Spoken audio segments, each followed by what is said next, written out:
Hogwarts Legacy developers have urged fans to link your Harry Potter fan club account for a very special reason. Now, it's also been confirmed that the game will feature more than 100 side quests, and we have also been told why Quidditch has been removed, and we also got our first look at the acceptance letter, and lastly, Stiff NPCs. Oh, and also, what you've seen this past 24 hours is not the final version of this game, so let that sink in. We have lots to get through, so let's not waste any more time and dive into it. So Hogwarts Legacy developers have urged fans to link your Harry Potter fan club account for a very special reason.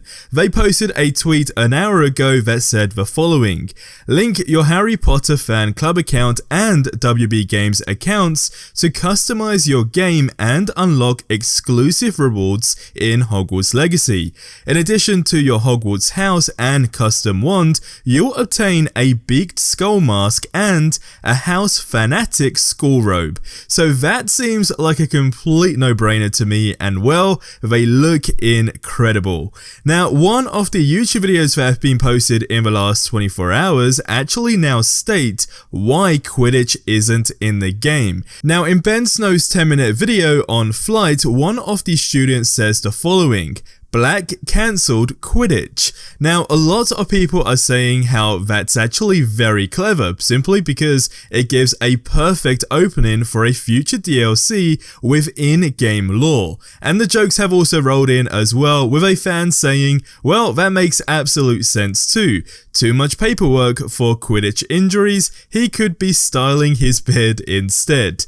Now, a question for you guys: would you pay for a DLC in this game that included Quidditch? Let me know in the comments below. For me, it's a no-brainer, so it's definitely a yes. Now, things get even better though with this game, because Avalanche software director Alan Tu said the following: I recently did a 100% playthrough of everything, and even with all of my knowledge and my information, that was an 80-hour plus run getting through all of the content. I feel like there's a lot there and a lot to engage with, and I'm just very excited for people to have that experience.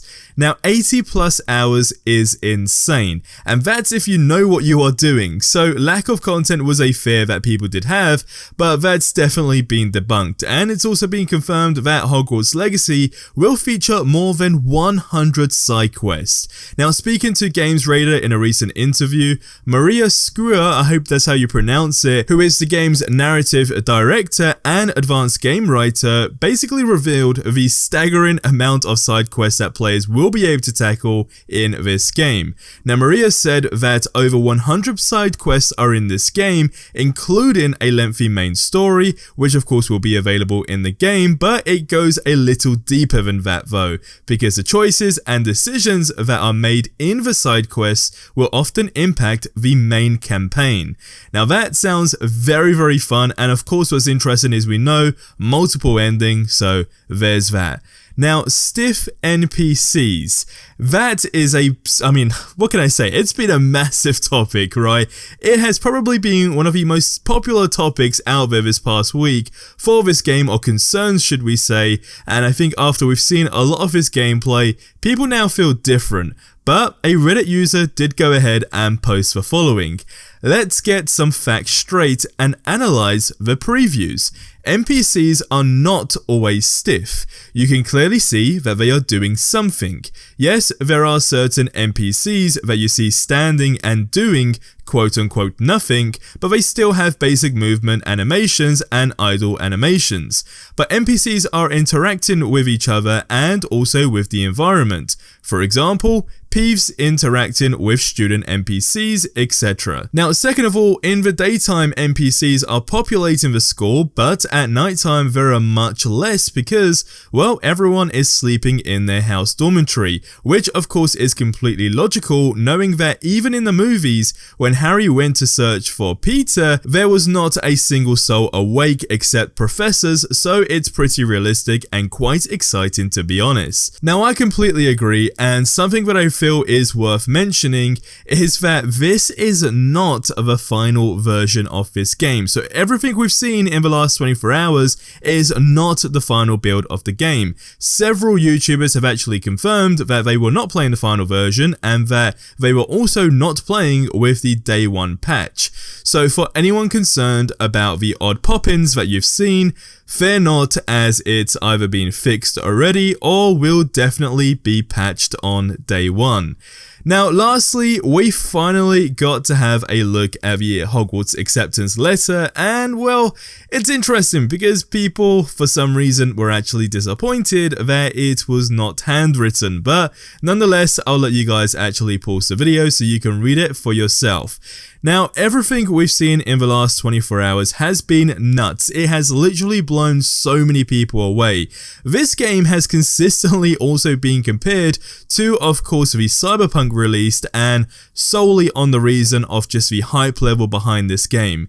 Now, we are very much at that point now where all the reviews that have literally been dropped in the last 24 hours, at least all the ones I've seen anyway, basically have said little to nothing negative. Now sure, what is wild is that of course once the game is available to every single person, there is no doubt that you're going to get some very negative reviews, but all the reviews that I feel have been released in the last 24 hours are actually relevant in the sense of excluding all the controversy around this game and just specifically talking about the gameplay experience and so forth.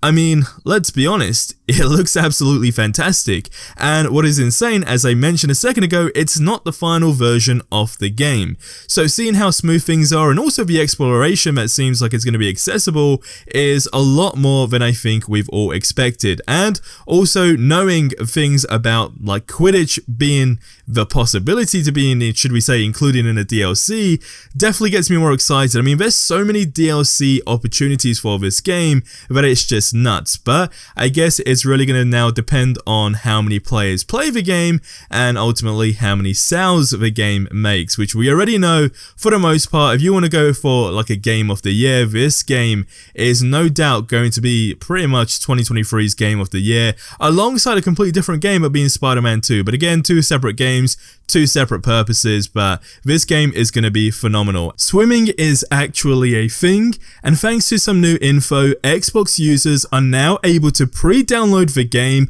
and lastly, 3 types of quests have been revealed, and there are some very horrible things that you can actually do in this game which basically make you go full evil mode. So check out 4 horrible things you can do in Hogwarts Legacy by clicking on the video that you see on screen right now.